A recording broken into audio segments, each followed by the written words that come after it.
मेरे जौनसार बावर के भाइयों बहनों बच्चों, आप सभी को मेरा प्यार भरा नमस्कार। मैं दिलेराम वर्मा, गांव रिखाड़। जैसा कि आप जानते हो कि मैं जौनसार बावर की प्राचीन ऐतिहासिक घटनाओं और जौनसार बावर के समाजों में समय के साथ हुए बदलावों पर आपसे चर्चा कर रहा हूँ। आज चर्चा का विषय है जौनसार बावर अनुसूचित जनजाति घोषित होने के बाद जौनसार बावर के समाजों में हुए सामाजिक और आर्थिक बदलावों पर।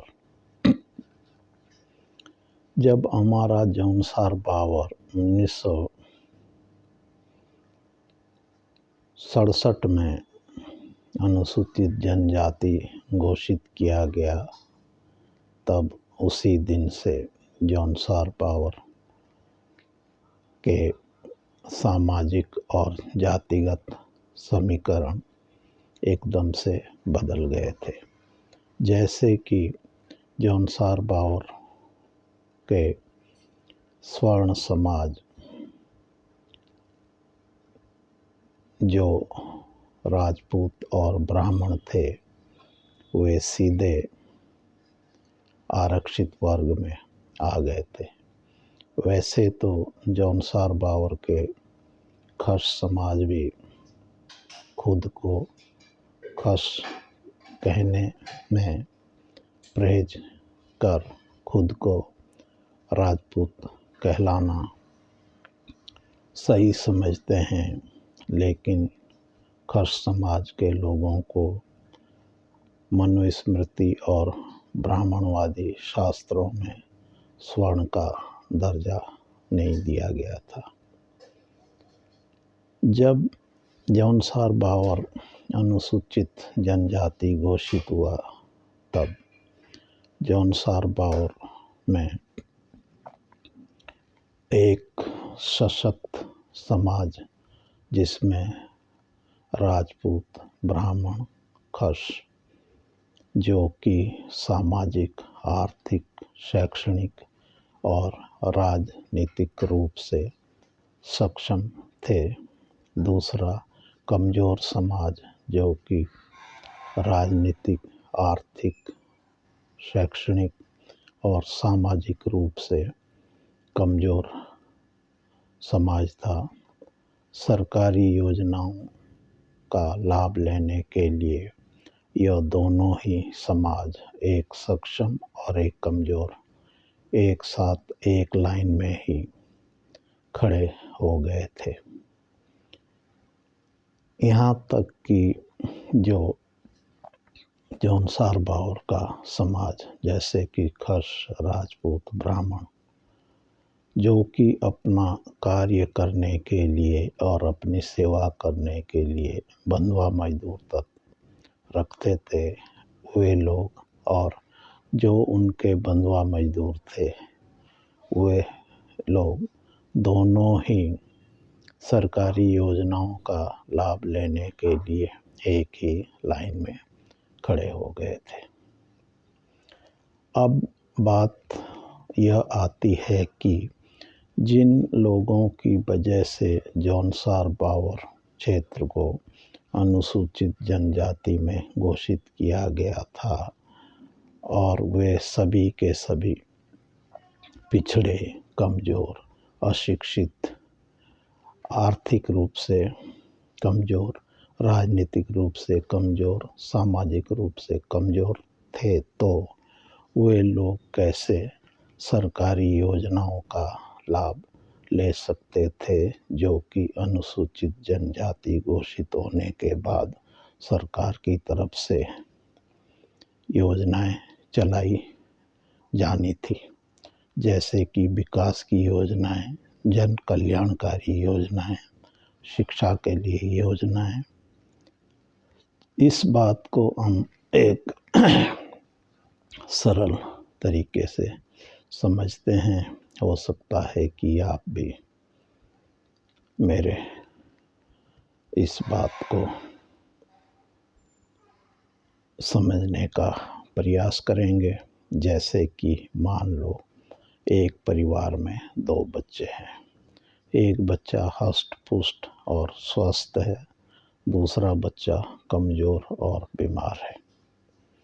और परिवार वालों ने एक ही थाली में उन दोनों बच्चों को पौष्टिक भोजन परोस दिया, यह समझकर कि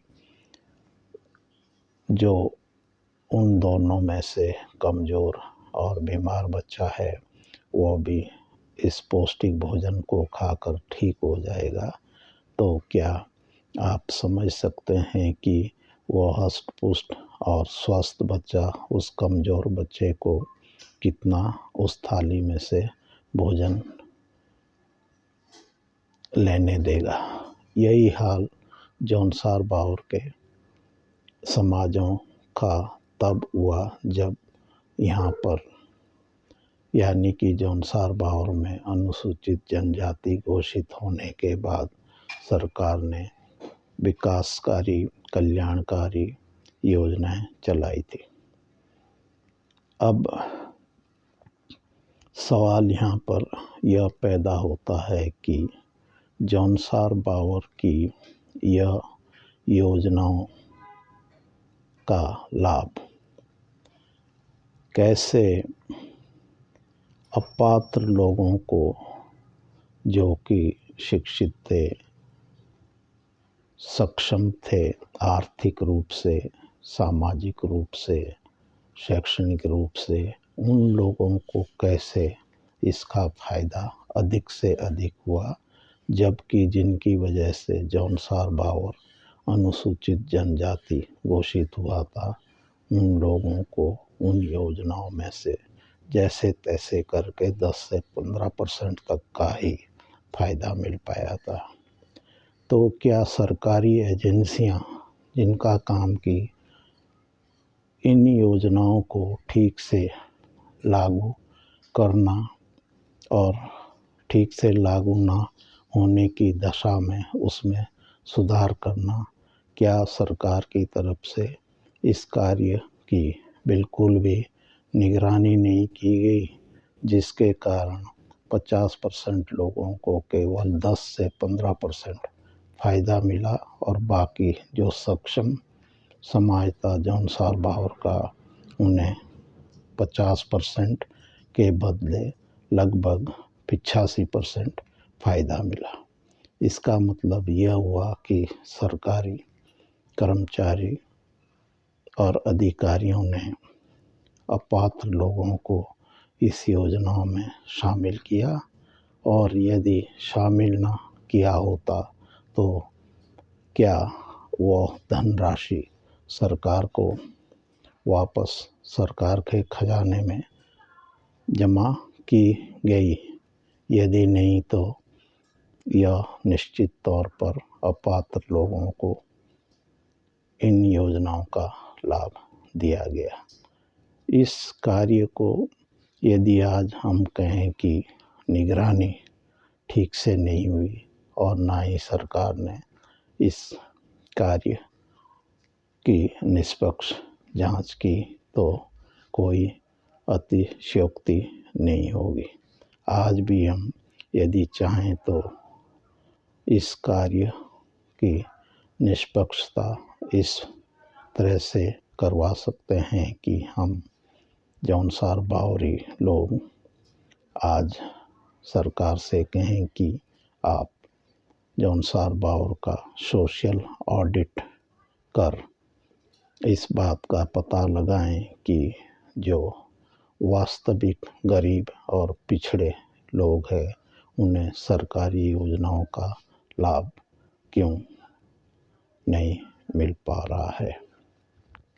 बाकी जब सरकार ने देखा कि जो लोग आज़ादी के बाद भी पिछड़े हुए थे, गरीब थे, शोषित थे, अशिक्षित थे, उन लोगों का तो जौनसार बाउर में अनुसूचित जनजाति घोषित होने के बाद भी विकास नहीं हुआ तो सरकार ने एक ब्यूरोक्रेटिक कमेटी इस बात के लिए बनाई कि आप इसका कारण ढूंढें और सरकार को अपना सुझाव दें। तो उस कमेटी ने पाया कि जौनसार बावर में तो आधी जनसंख्या में से भी 90% लोग बंधुआ मजदूरी कर रहे हैं और उनके पास भूमि भी नहीं है। फिर सरकार ने उन लोगों को लाभ देने के लिए उन्हें बंधुआ मजदूरी से 1976 में मुक्त किया और उन्हें भूमि के लिए पट्टे प्रदान किए गए और साथ ही अन्य रोजगार जैसे कि पशुपालन कार्य करने के लिए औजार इत्यादि प्रदान किए गए ताकि वे लोग अपने रोजगार का प्रबंध कर सकें। अब बात आती है जौनसार बावर के लोगों के मनोवृत्ति की। आज़ादी से पहले जो शोषण था, बंधुआ मजदूरी करने को लोग मजबूर थे, वे आज़ादी के बाद भी करते रहे और जब उनकी वजह से जौनसार बावर अनुसूचित जनजाति घोषित किया गया तब भी उन लोगों को इसका फ़ायदा नहीं हो पाया। अब आगे देखते हैं कि क्या बंधुआ मजदूरी उन्मूलन अधिनियम लागू होने के बाद जौनसार बावर के मूल समाजों का फ़ायदा हुआ या नहीं। यह बात अगले चर्चा में रखते हैं। तब तक के लिए मैं आपसे विदा लेता हूँ। जय भारत, जय जौनसार बावर, जय जौनसारियत। धन्यवाद।